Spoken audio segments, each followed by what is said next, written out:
अस्सलामु अलैकुम वरहमतुल्लाह। वालेकुम अस्सलाम वरहमतुल्लाह। बच्चों, जैसा कि आपको मालूम है कि बच्चों के अल-फज़ल के सफ़ा 2 पर याद करने की बातें आती हैं। जी हाँ, इसमें सबसे पहले बच्चों के लिए निसाब आता है। जी हाँ, किताब कामयाबी की राहें हिस्सा सितारा अतफ़ाल से 8 से 9 साल की उम्र के बच्चों का निसाब जारी है। चलें पढ़ते हैं। अज़ान याद करें। आगाज़ इस्लाम में लोगों को नमाज के लिए बुलाने के लिए अज़ान का तरीक़ जारी किया गया, जिसे सुनकर मुसलमान नमाज अदा करने के लिए मस्जिद में जमा हो जाते हैं। जब अज़ान देनी हो तो वुज़ू करके किबला की तरफ मुँह करके खड़े हो जाएं, फिर शहादत की उंगलियां कानों में रखकर बुलंद आवाज़ से ये अल्फाज कहें, अल्लाहु अकबर, अल्लाहु अकबर, अल्लाहु अकबर, अल्लाहु अकबर, अशहदु अल्ला इलाहा इल्लल्लाह, अशहदु अल्ला इलाहा इल्लल्लाह, अशहदु अन्ना मुहम्मदर रसूलुल्लाह, अशहदु अन्ना मुहम्मदर रसूलुल्लाह। फिर दाएं तरफ मुँह करके कहें, हय्या अलस्सलाह, हय्या अलस्सलाह। फिर बाएं तरफ मुँह करके कहें, हय्या अलल फलाह, हय्या अलल फलाह। इसके बाद ये कहें, अल्लाहु अकबर, अल्लाहु अकबर, ला इलाहा इल्लल्लाह। तर्जुमा: अल्लाह सबसे बड़ा है। मैं गवाही देता हूँ कि अल्लाह के सिवा कोई इबादत के लायक नहीं। मैं गवाही देता हूँ कि मोहम्मद सल्लल्लाहु अलैहि वसल्लम अल्लाह के रसूल हैं। नमाज के लिए आओ, कामयाबी की तरफ आओ। अल्लाह सबसे बड़ा है, अल्लाह के सिवा कोई इबादत के लायक नहीं। फजर की अज़ान में हय्या अलल फलाह के बाद अस्सलातु खैरुम मिनन नौम, नमाज नींद से बेहतर है, 2 बार कहते हैं। अब इसके बाद क्या आता है? रोज़मर्रा दुआएं याद करें। जी, जैसा कि सबको मालूम है कि बच्चों का अल-फज़ल छोटी छोटी दुआएं भी याद करवाता है। ये दुआएं जिन बच्चों को नहीं याद तो वो बच्चों के अल-फज़ल के साथ ये दुआएं याद कर लें। जी बिल्कुल, वो हमारे साथ याद कर लें। चलें देखते हैं आज कौन सी दुआ है। मेरे साथ साथ पढ़ें। ला इलाहा, ला इलाहा इल्ला इल्ला अंता अंता सुब्हानका सुब्हानका इन्नी इन्नी कुन्तु कुन्तु मिनज़ ज़ालिमीन। मिनज़ ज़ालिमीन।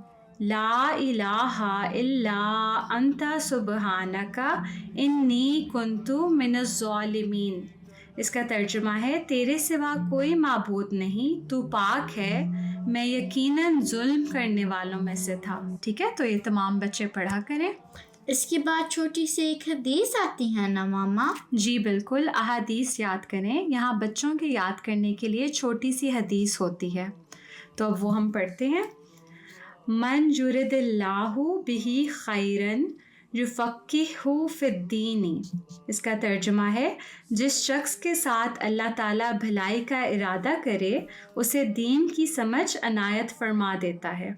ठीक है, तो हमें जो दीन की समझ मिलती है, दीन की सूझबूझ पता चलती है, ये भी अल्लाह ताला की तरफ से हमारे लिए एक इनाम होता है। ठीक है, तो अल्लाह ताला जिसका भी भला चाहते हैं, उसका अच्छा चाहते हैं, उसको दीन की समझ अता कर देते हैं। ठीक है, तो ये ब्लेसिंग है। इसके बाद है कसीदा याद करें। आज हमने 11वां शेर याद करना है। जी बिल्कुल, उम्मीद है बच्चे कसीदा याद कर रहे होंगे, और जिनको याद है वो तर्जुमा याद करने की कोशिश करें। तो हम पढ़ते हैं। क़द आसरू का वफ़ारकू अहबाबहुम व तबाअदू मिन हल्क़तिल इख़वानी। तर्जुमा: बेशक उन्होंने तुझे मुकद्दम कर लिया और अपने दोस्तों को छोड़ दिया और अपने भाइयों के दायरा से दूर हो गए। आसरूका का मतलब है उन्होंने तुझे तरजीह दी, मुकद्दम कर लिया। फ़ारकू वो जुदा हो गए, उन्होंने छोड़ दिया।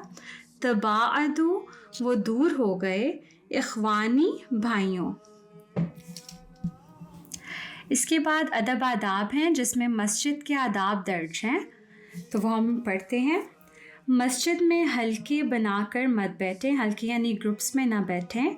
मस्जिद में खामोशी से ज़िक्र इलाही करते रहें और गैर दीनी बातें करने से गुरेज करें। نیز جب کوئی دینی عبادت کرنی ضروری ہو تو آہستہ سے کریں تاکہ دوسروں کی عبادت میں خلل نہ آئے، یعنی دوسرے آپ کی وجہ سے ڈسٹرب نہ ہو۔ نماز پڑھنے والوں کے آگے سے گزرنا سخت منع ہے۔ مسجد میں داخل ہونے کے بعد اگلی صفیں پہلے پر کریں۔ اگر آپ بعد میں آئے ہیں تو لوگوں کے سروں اور کندھوں پر سے پھلانگتے ہوئے آگے جانے کی کوشش نہ کریں، بلکہ جہاں جگہ ملے وہاں بیٹھ جائیں۔ مسجد میں اللہ کا نام لینے اور اس کی عبادت سے کسی کو منع نہیں کرنا چاہیے۔ مسجد میں جوتے مقررہ جگہ پر رکھیں۔